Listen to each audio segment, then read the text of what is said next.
You probably don't know who I am, but you may have read something I wrote. Like many of you, I'm a parent. I have 4 children. I think they're pretty amazing. I love my job in student services at a college in Boise, Idaho. On the surface, my life probably looks a lot like yours. But chances are good my normal is not your normal. I live with a son who has a serious mental illness. On December 14th, 2012, 2 days after I had to place my then 13-year-old son, let's call him Michael, in an acute care mental hospital, a young man named Adam Lanza killed his mother. He then went to an elementary school in Newtown, Connecticut, where he shot and killed 20 first graders, 6 brave educators, and himself.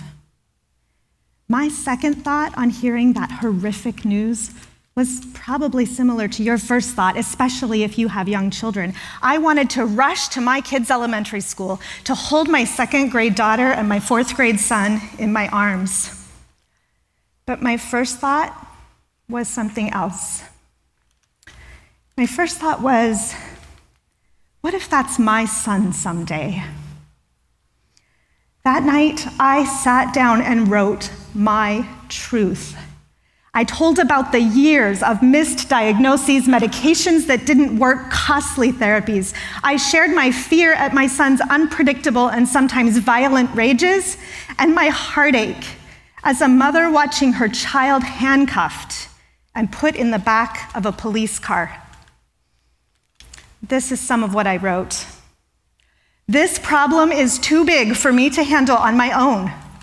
Sometimes there are no good options, so you just pray for grace and trust that in hindsight, it will all make sense. I am sharing this story because I am Adam Lanza's mother. I am Dylan Klebold's and Eric Harris's mother. I'm James Holmes' mother. I'm Jared Loeffner's mother. I'm Sung Hui Cho's mother. And these boys and their mothers need help. In the wake of another horrific national tragedy, it's easy to talk about guns, but it's time to talk about mental illness. I sent this anonymous cry for help screaming into the internet abyss. And to my surprise, I heard an echo. Like many people who write about mental illness, I blogged anonymously. The next day, my friend Nathaniel Hoffman, one of the few people who ever read my blog — no one reads your blog if you blog. They don't. He also happens to edit Boise State University's online journal, The Blue Review. And he called me up and he said, "Liza, I want that story." And I was like, "Sure, Nate, you can have it. It seems like people are interested in it." It was already circulating on a lot of people's Facebook pages and anonymously. And he said, "Great, and I want you to put your name on it." Whoa. Now, I wasn't worried about what people in San Antonio, Texas, or New York City, or Tokyo, Japan would think when they found out that I was the mother of a son with a serious mental illness. Oh no, I was worried about my own community. What would my friends think? What would Michael's friends think? What would our church group think? What would my coworkers think? Would I lose my job and the health insurance that I needed to give my son care? All of these thoughts went through my head. But then Nate said something that changed the way I think about mental illness forever. He said, "Until people are willing to put their names on these stories, this isn't real." And he's right. When we don't own our stories and our sorrow, mental illness becomes somebody else's problem. Well, I'm here to tell you today that mental illness is my problem, and it's my son's problem, and I want to convince you that it's your problem too. 1 in 5 children in the United States has a serious and debilitating mental disorder. 1 in 5. If I told you today that 1 in 5 children in the United States would be diagnosed with cancer this year, we would have family 5K runs, we would pull out our checkbooks, we would have bake sales and fundraisers, and we would come together to help those children, help those families, and we would solve the problem of childhood cancer, wouldn't we? We would. But 1 in 5 children in the United States has a serious and debilitating mental disorder today, right now. Let's stick with the cancer analogy for a minute. The leading cause of death, according to the Leukemia and Lymphoma Society, for children who have cancer, this is cancer, is childhood leukemia. And this year, 2013, 437 children will die from childhood leukemia, and I think we can all agree that's too many children. We don't want to lose even one of those children. I was in the grocery store just last week. I saw a beautiful picture of a little boy, and next to it was a sign that said, "This little boy has leukemia. Won't you donate to help?" And of course I gave $1. Wouldn't you? Of course you would. I have never seen a picture of a child with mental illness in a grocery store checkout line. And yet, in this same year in the United States, more than 4,600 children and young people between the ages of 10 and 24 will take their own lives.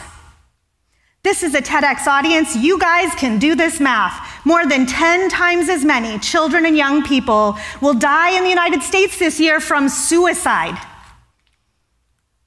And we know that 90% of these children and young people have mental illness.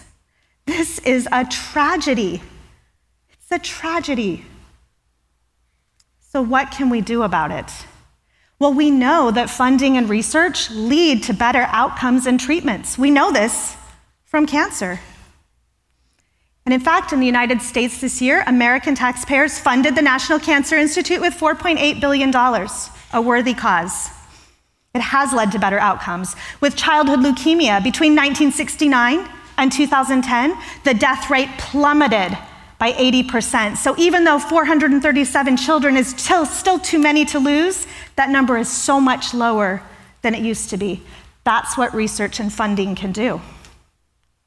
But with mental health, we only funded the National Institute of Mental Health with $1.4 billion this year, despite the fact that, as I said, 1 in 5 children has a serious and debilitating mental disorder, and 1 in 4 adults, 1 in 4 of you in this room, will experience mental illness this year. But don't kid yourselves. As a society, we definitely pay for mental illness. Prison. We spend $80 billion a year to keep people in jail. Did you know that the largest mental health treatment facilities in the United States are Cook County Jail in Illinois, Rikers Island in New York, and the Los Angeles County Jail? Did you know that? The largest treatment centers in the United States for mental illness. And it's not just adults with mental illness who we treat in prison, it's children too. Between 65 and 75% of all children and youth in the juvenile justice system have at least one mental disorder, often more than one. And in many cases, that illness has gone undiagnosed and untreated for years. This is a tragedy.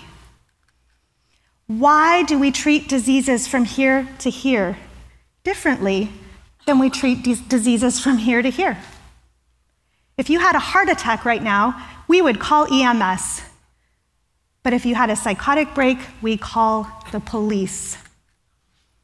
People did not want to believe me when I said that I had seen my son have to go to jail for treatment. It's true. He was 11 years old, and that's not right. I'm going to share a picture with you now that might make some of you uncomfortable. And I'm going to tell you that it makes me uncomfortable to share it. And then I want us to think about that discomfort for a minute, because that's the root in my mind of what needs to change. I believe that until we can talk about the problem, we will not be able to find solutions.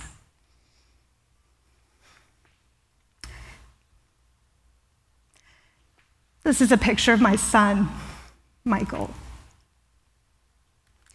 I know, he's adorable. Tears me up. I take all the credit. I asked him if I could show you this picture today. And he said, "Sure, Mom, I don't look anything like that anymore." And it's true, he's 14 years old. He's taller than I am. It's amazing how that goes. And I said, "Well, okay, let's play that out. Can I show a picture of what you look like today?" And he said, "Well, you know, if you were just going to talk to people on the East Coast, I'd probably be okay with that because nobody on the East Coast knows who I am." So I had to explain the concept of the World Wide Web to him. And he got it. And he said, "No, you know, let's just use the one from when I was little because I don't want people to think that I'm a bad kid." My son has mental illness. He is not a bad kid. He has more heart than most children I've ever known. He tries so hard to live with his disability, and he is very, very brave. But as a mother, I feel a little guilty. Like I said, I feel a little guilty showing you this picture because my critics, the ones who said that I had harmed my son's future irreparably, some of you might have read that. I'm here to tell you my critics are right. They're right.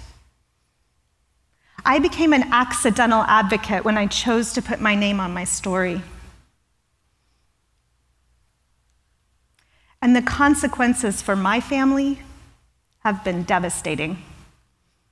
I was asked just the other day, well, stigma's over for mental illness now, right? There's no stigma.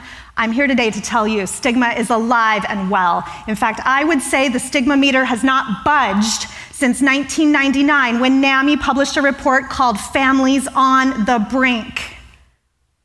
People in this room may identify with that statement. Some of you here today may be families on the brink, and you know what I'm talking about. So what can we do? I talked to Michael about this. I suggested he invent a time machine. I think a time machine would be great. He's always talking about it, and I could just go back in time and not put my name on the blog. And he said, "No, Mom, that's not gonna work." He said, "Besides, I did invent the time machine, so in the future, and you didn't go back in time, and I don't know." It's very complicated to me. So we decided we have just a little task ahead of us instead, but we need, or I should say we want, your help. We desperately want your help. We want to change the world. In the world of 2013, the stigma of mental illness is still pernicious and pervasive. It will deny my son opportunities that other children have. So what do we have to do? We have to end stigma. We have to. Just the other day, a good friend of mine called in tears. Her 7-year-old daughter, beautiful little girl, had just been diagnosed with conduct disorder. This is a very serious behavioral disorder.